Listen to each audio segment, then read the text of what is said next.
Hoje eu quero começar a nossa reflexão com a leitura de Mateus, capítulo 9, versículo 14 a 17.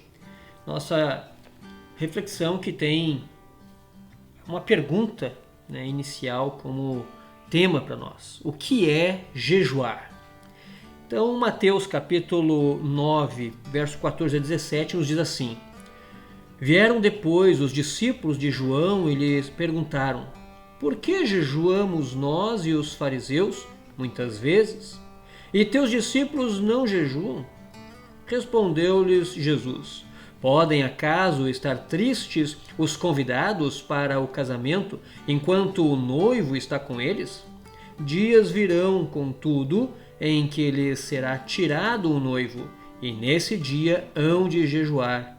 Ninguém põe remendo de pano novo em veste velha, porque o remendo tira parte da veste e fica maior a ruptura. Nem se põe vinho novo em odres velhos.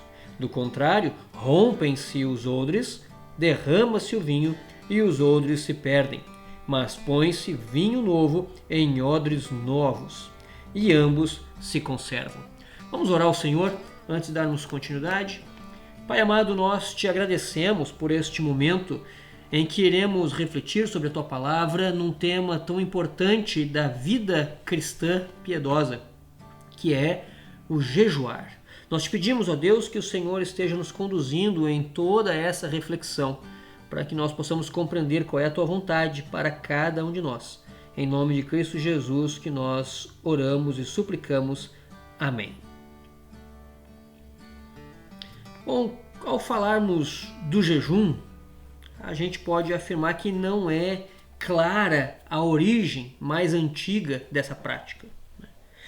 Contudo, no meio do povo de Deus, ele começou a ser praticado ainda no período do Antigo Testamento, tendo continuidade no cristianismo. Ele deve ser encarado como uma prática piedosa de nossa vida, dentro de uma constelação de virtudes e ações estabelecidas para o povo de Deus pela própria Bíblia. O jejum também é uma prática universal. O povo de Israel praticava o jejum no dia da expiação, os muçulmanos jejuam no Ramadã, também há registros de severos jejuns praticados pelos hindus. E nem sempre o jejum foi ou é praticado com intenções puramente religiosas. Nós temos alguns personagens da história que fizeram uso da prática do jejum e não eram relacionados diretamente com intenções religiosas. Um deles que a gente pode lembrar nesse momento é Mahatma Gandhi, que viveu de 1869 a 1948. E ele fez cruzadas pacíficas pela Índia, e essas cruzadas ele realizou muitas delas em jejum. Sua família nutria um intenso fervor pela prática do jejum. No livro de Atos, nós também encontramos outro exemplo, quando somos informados que 40 homens decidiram não comer e nem beber nada até que Paulo fosse morto. E isso está registrado em Atos, capítulo 23, versículo 12. Eu vou ler aqui para nós, que diz assim: Quando amanheceu, os judeus se reuniram e, sob anátema, juraram que não haviam de comer nem beber enquanto não matassem Paulo. Então nós vemos aí um jejum com uma intenção bastante diferente da intenção religiosa de um jejum. É um jejum aí tendo como motivação uma perversidade. Um regime com fins de emagrecimento também promove jejum, mas sem uma conotação, sem um aspecto religioso.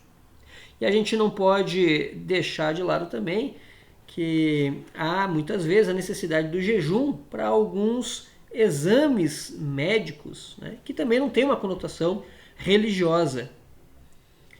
Mas vamos ver na Bíblia O que a Bíblia ensina sobre o jejum que agrada a Deus? O jejum que agrada a Deus. Bom, o jejum no Antigo Testamento primeiro, depois nós vamos ver o jejum no Novo Testamento. O jejum é uma prática dinâmica e pode estar relacionada, associada aí a vários e diferentes sentimentos, tais como tristeza, alegria, ansiedade e arrependimento. Vamos observar ainda mais detalhadamente alguns desses pontos. O jejum e o arrependimento, por exemplo. O dia da expiação era sempre um dia de profunda contrição em Israel. E o povo se unia para afligir a sua alma. Nós vemos isso lá em Levíticos, capítulo 16, verso 29 a 31. O jejum nessa situação seria um elemento em conjunto com o arrependimento dos pecados. E agora eu quero ler para nós aqui 1 Samuel, capítulo 7, e versículo de número 6, que nos apresenta essa realidade do jejum como um elemento associado com o arrependimento de pecados. 1 Samuel, capítulo 7, versículo 6, onde diz assim: congregaram-se em Mispa, tiraram água e a derramaram perante o Senhor. Jejuaram aquele dia e ali disseram: pecamos contra o Senhor. E Samuel julgou os filhos de Israel em Mispa. Perceba o detalhe do verso 6, o jejum associado com a confissão de pecados, em que o povo diz: pecamos contra o Senhor. Claramente, um jejum relacionado com uma confissão de pecados, com um arrependimento pessoal diante de Deus. Em Esdras, capítulo 8, versículo de número 21, também nós encontramos o mesmo sentido aqui do jejum relacionado ao arrependimento, à confissão de pecados. Esdras, capítulo 8, e versículo de número 21. A palavra de Deus diz assim: então apregoei ali um jejum junto ao rio Ahava, para nos humilharmos perante o nosso Deus, para lhe pedirmos jornada feliz para nós, para nossos filhos e para tudo o que era nosso. Veja mais uma vez o jejum claramente associado à questão de humilhação pessoal. Então, claramente aqui apresentado para nos humilharmos perante o nosso Deus, o que a palavra de Deus nos apresenta. E Neemias, capítulo 9, e versículo de número 1. Neemias, capítulo 9, e versículo 1. Nos diz assim a palavra de Deus: no dia 24 deste mês se ajuntaram os filhos de Israel com jejum e pano de saco e traziam terra sobre si. Os da linhagem de Israel se apartaram de todos os estranhos, puseram-se em pé e fizeram confissões dos seus pecados e das iniquidades de seus pais. Levantando-se no seu lugar, leram no livro da lei do Senhor, seu Deus, uma quarta parte do dia. Em outra quarta parte dele, fizeram confissão e adoraram o Senhor, seu Deus. Então perceba aqui, nesses 3 versículos, a presença do jejum.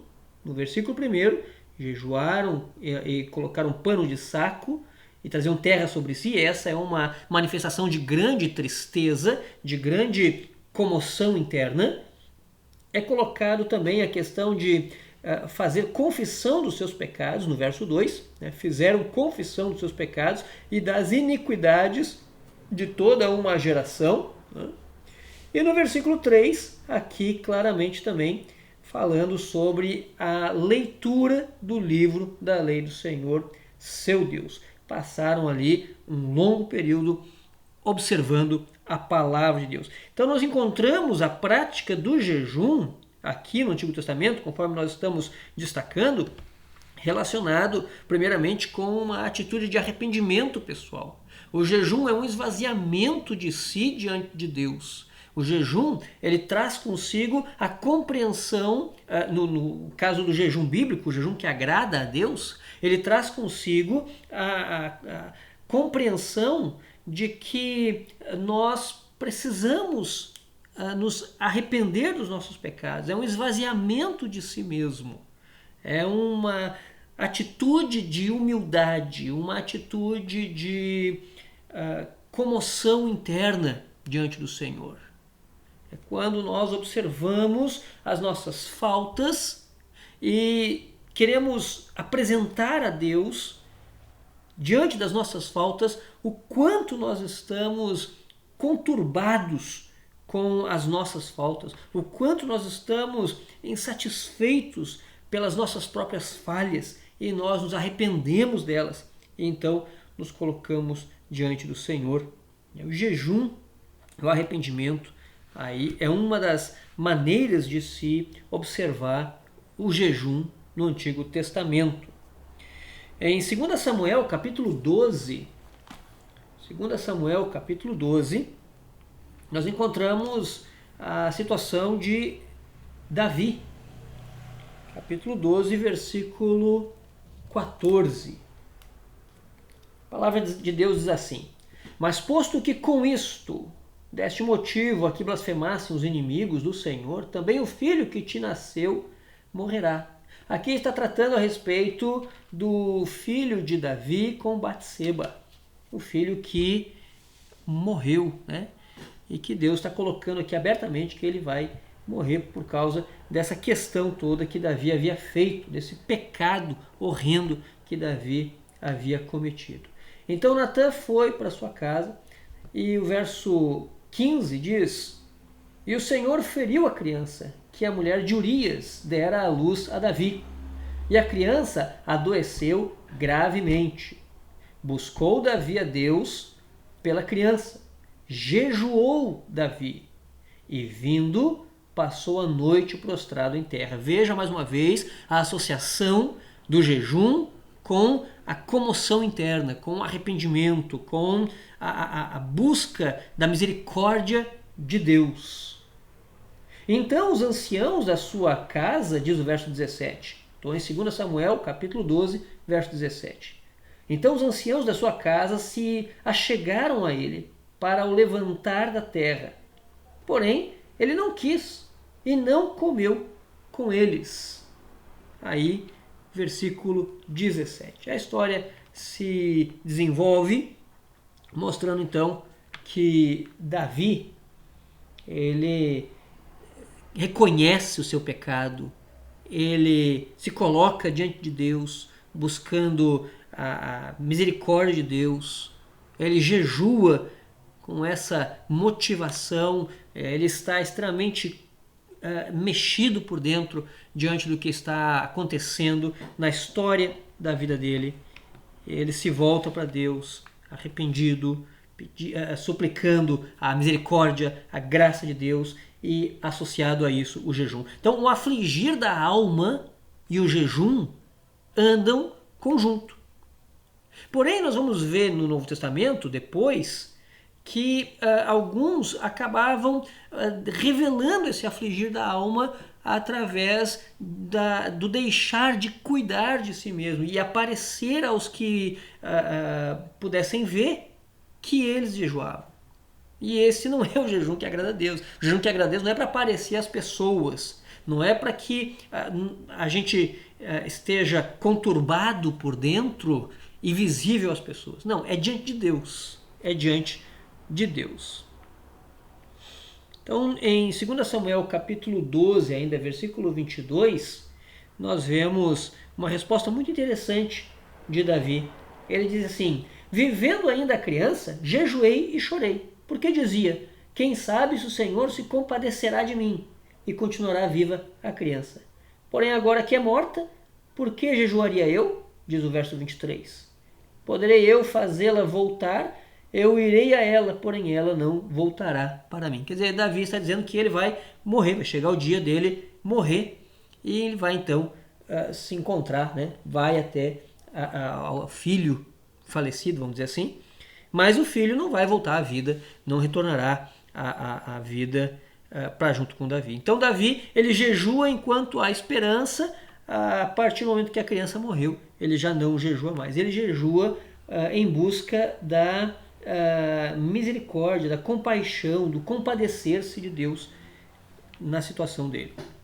Então, por esse contexto todo que nós vimos até aqui, nós podemos deduzir que o jejum se associa ao arrependimento e pode fazer com que sejamos correspondidos em nossa vontade, se esta vontade se harmoniza com a vontade soberana de Deus. Então, o jejum, de modo muito claro, muito pontual, quero deixar isso bem específico. O jejum, ele se relaciona ele se associa, se relaciona com o arrependimento, e ele pode ser correspondido se a nossa vontade estiver em harmonia com a vontade de Deus. Um outro aspecto interessante que nós podemos observar no Antigo Testamento a respeito do jejum é o jejum associado à confiança em Deus. O jejum associado com a sua confiança em Deus. Eu quero te convidar a observar a 2 Crônicas, capítulo de número 20. 2 Crônicas, capítulo 20, quando Josafá se vê em apuros sob a ameaça dos ataques dos moabitas e dos amonitas, ele imediatamente apregoou um jejum coletivo em toda Judá. E ele buscou o Senhor. 2 Crônicas, capítulo 20, verso 1 a 3, diz assim: Depois disto, os filhos de Moabe e os filhos de Amon, com alguns dos meunitas, vieram à peleja contra Josafá. Então vieram alguns que avisaram a Josafá, dizendo: Grande multidão vem contra ti, da além do mar e da Síria. Eis que já estão em Hazazon Tamar, que é En-Gede. Então Josafá teve medo e se pôs a buscar o Senhor e apregoou jejum em todo o Judá. 2 Crônicas, capítulo 20, verso 1 a 3. E junto com o jejum, ele orou a Deus. Nós vamos observar isso no versículo 5 em diante. Então, o versículo 5 diz, 2 Crônicas, capítulo 20, verso 5 em diante. Pôs-se Josafá em pé na congregação de Judá e de Jerusalém, na casa do Senhor, diante do pátio novo, e disse: Ah, Senhor, Deus de nossos pais, porventura não és tu Deus no céu? Não és tu que dominas sobre todos os reinos dos povos? Na tua mão está a força e o poder, e não há quem te possa resistir? Porventura, ó nosso Deus, não lançaste fora os moradores da terra de diante do teu povo de Israel, e não a deste para sempre a posteridade de Abraão, teu amigo? Habitaram nela e nela edificaram um santuário ao teu nome, dizendo: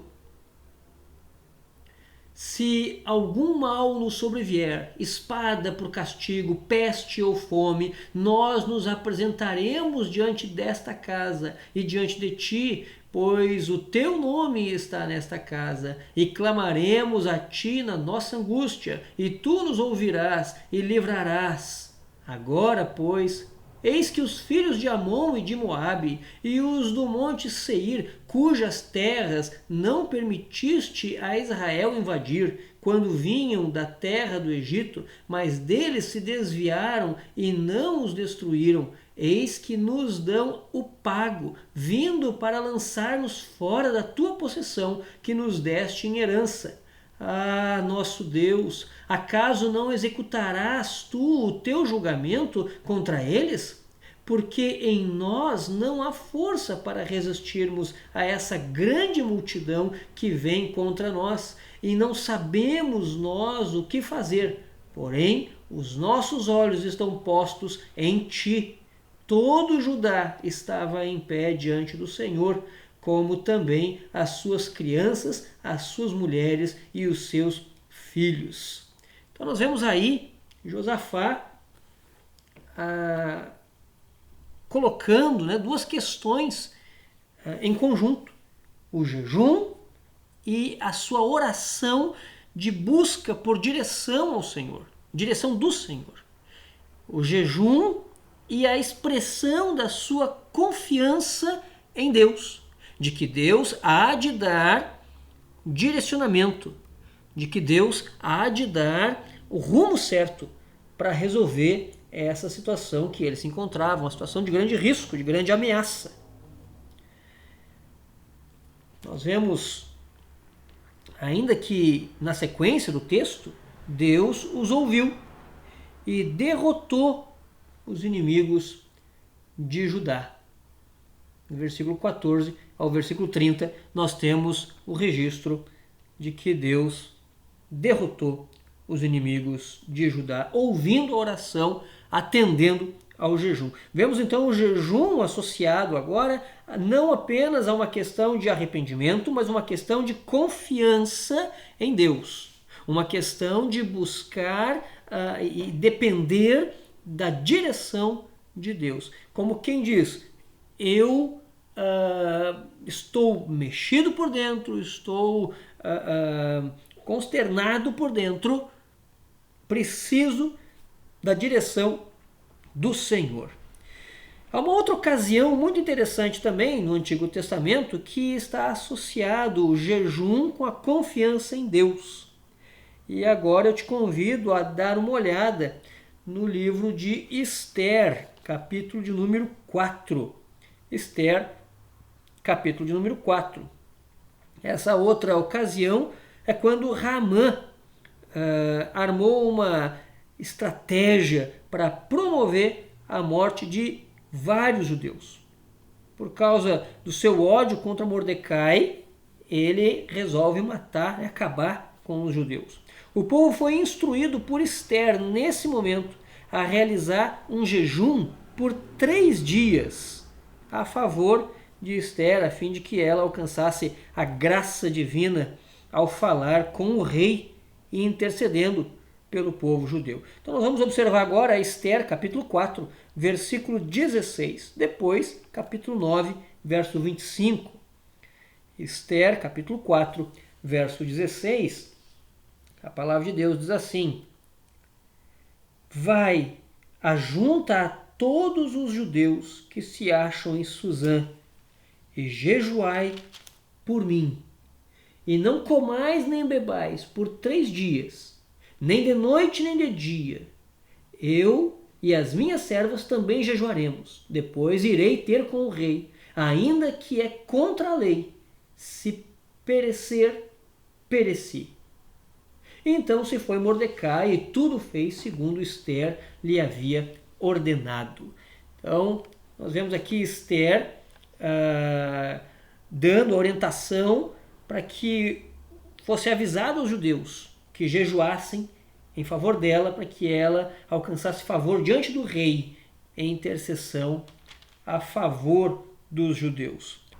E no capítulo de número 9 nós encontramos o fato de que a festa relacionada ao livramento de Deus, que Deus dera aos judeus, estava sendo estabelecida. Deus deu livramento ao seu povo. É interessante, diante disso tudo que nós vimos até aqui, que o jejum se torna uma prática de confissão de nossa pequenez e completa dependência de Deus. Ele é um auxílio às nossas orações. O jejum é um auxílio às nossas orações.